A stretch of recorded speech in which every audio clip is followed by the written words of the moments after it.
Dali na. Ayoko na. Ano ba gagawin ko? Pasayahin mo yung sarili mo. Bakit ba ako malungkot? Iwan ko na eh.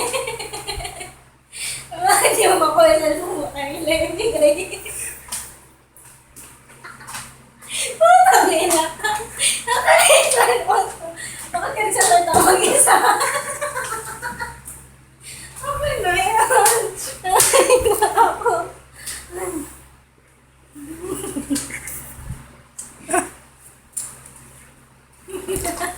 Okay na cellphone ko. Abi naman, di ba? Napasaya mo na ba yung sarili mo niyan? Oo. Ganyan ka ba Ganyan ka ba magpasaya ng sarili? Masaya na ako. Gusto ko yung nagtatatalo ka sa tawa, dali. Yung nagtatatalon nga, yung masayang masaya.